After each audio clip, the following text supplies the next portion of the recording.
Abusua ene so aye Nyankopon epe ema me ne we ahia ewo Adom TV. Dwumadie we atune dini Nkuranhyensem.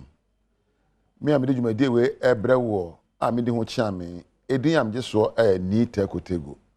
Na ema wo sepe se oba betie me ani me aka bomu ahye hu nkuran ansa yakọ enwuma so. Enye nhira ma wo. Medikan achira wo se onipa bia abraba wo boyi no. O pese wa abrabo eso ani na efe. You want to have a good life. Simple career. You want to have a good marriage. So you have to have good results. Ade we ye bia no se eye good. Na nyama bi wo ho obayo a bema aye good. Ba kon ene service to others. Ye nyina ewo da ye subu abrabom. Obu a obehu ne da yeso e de akire e ma na brabo wie peyo. Obu a na brabo se nti oba wie ase no hunu kosim da obewuo. Na mpo se wuhunu yi owa hu ade ba ko a se wotimi ayo ne se o ma wa brabo asum obi. Oya bedi kan sum no ye wankasa ho. Ye se sum ho nya akoa. Sum ho ye de sefata kire ho. Na ebom sumobi ma wakasa ensumobi ma wadwene ensumobi na ma woni ye ensumobi nya bibi kase bia nya se okodo nipa no ana akotam nipa na hyewachi ye woni be wa betima ye ama obi a che se wasum no ebi nipa no kro nya wabusuani ebi on semfata ebi oyo mama si nipa kro na nembo wa betima ya ma nipa kro no kase papa o de sumfo ebe oyo mamu panimu bi ebe oyo adwuma mu panimu bi sabe se me betrase na atwema konya eye ni ye ma me awasom me sempo me bi to fom na wo ye ma me awasom be kwan bi wo wa betima ye bibia ma obi a ekire wosom. You don't need to lend time to charity. Say bia wo de okopesi kakase ayo som kase ye kase osom a emwa a wo de bua wo bi adaje abe sei abo obi brono so a wote osum bi abede na die woni a woni onti fikromu osum bi abede na die simple wo sori anopa abomi prumu aka se enu adwoe o te sei yo ene se na tie bia nhira beto wasum me kasapa so enempo me na ti fie ni mabom oprumu abrana bei me machi o te sei apomu ye de bibi wo ha metimi aya boa won na dai na oda na ayi sasem na mekan no ebeka akoma so na ye nyina sori obi enam ne kwa so ye nwene obi ho isa ye nyina pre apede ye ma ye ho wo pre ma ho a enka obi ti ne dai wa sori no adwen pafa obi ho ma wa dwene ensum obi ye bibia ebe kire obi se wo dwen ho na wo desu ban bia de se unya abesom no obi ani tofie ebi ani adwuma eno anse hia ne pa na good morning no was anoko. What is good about the morning?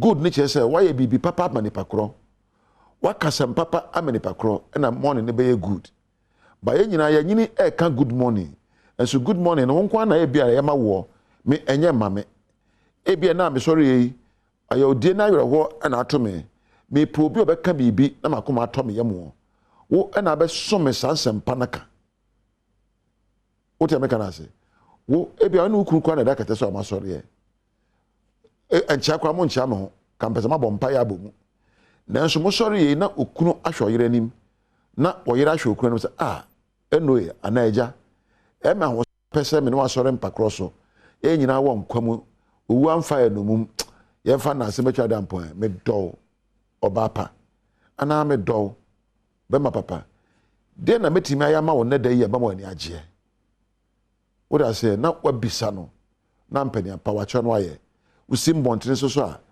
bon baby awo no ni petro obu ana oni bi ti se da wo bie obu asabita frache obu da fom bibi wa betimi ayama no ebi atare bi wa kwa betimi ato ache no empo brodo bi wa betimi ato ama no a wasom no momma ye nsua doye ene osom na osompa e da kachi apa na nam ebiom edimpa eyese na ahonyade ye you say obi a friend the character subani a woda na die na reputation nya de kira manfo o montene so ebia na we yesofo oh lovely na o kan sampa so do fi asabe we say o fi kon udu adwuma ma obia papa we do suban pa o uko ni fi oni suban. Your character is as important as your reputation. Your reputation niam a wotimi yo anwuma woto ball a onimi bo adwuma ye ni nyina betwa da ankwamba na ebeka subane ebeka ne ye mahunu woni a wona agidini a empo won suban edo abehwe aseprekope. I've seen celebrities who have been involved in scandals and addictions that have squandered their life. Or jidin or tonyom jidin adie bakubu okoyo ya eseni din. Or ye enyoma emma nkrofo ebo sedi nachi. Suban bi okoda na die etete na brabo. Suban na ehwa wohwe so abra biara. So person abrabo edimu na abrabo e ka say you have lived a good life. Living a good life is closed with your character. Usuban na ye ntoma edwira wabrabo. Enya nyoma wotimi ye. Enya nyoma wotimi ye na manfo bo wose. Enya nyoma wotimi eka na manfo ebo wose. Eye suban a woda na die wo mra obi ani ho. E kire woni e ben wo na huhia. Enyoma wasua wo yo ne de ebetwam akọ. Mehunu nkokorafo bi ra wona nyini a na nkoto nyom pa na obi sa so nto nyom ntimi nto nyom. Ekọ na suban de to nyom na suban da na die na aka no. Mehu obi a wabọ ball agidni. The suban na edi ne bekọ na edi na aba. Menu abema mehu obi a adwuma radio ni TV so a sabe wagidni ni suban na edi ne bekọ na edi na aba. Enti wo de agidni no na mo mpe suban a edo bekọ na edo aba.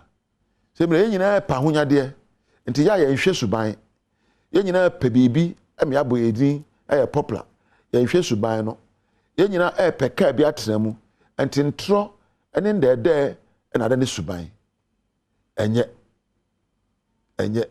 mentwa we nanti na mfanye yie unu bi wadwuma na oto na duro na oka de ense aso dem kura no ye se ye ho kire mpanimfo enye suban papa ye pre ape ade ama ye ho no mama ye ni kan ehwe subani ayi na adie ye pre ape ade abafie no mama ye nkai se suban na de beko na de aba ade nyina to betwa na suban na do beko na do aba dan kwa ma ba na temu a enye ka wo tena mu ene dan a wo da mu kakra na suban a wo da na adie e wa abrabom ene dai amenkira wo se pesuban pabi da na adie e kire woni e ben wo abusua ene oman na na yede beka wo aha na meja wo odofo e me de se wotimi ye adwumadi enya mre tena ho enya nhira e ma adwumadi abedine ne na empo me nam panimfo a wa Adom TV a wo so masene adwumadi ba ho camerafo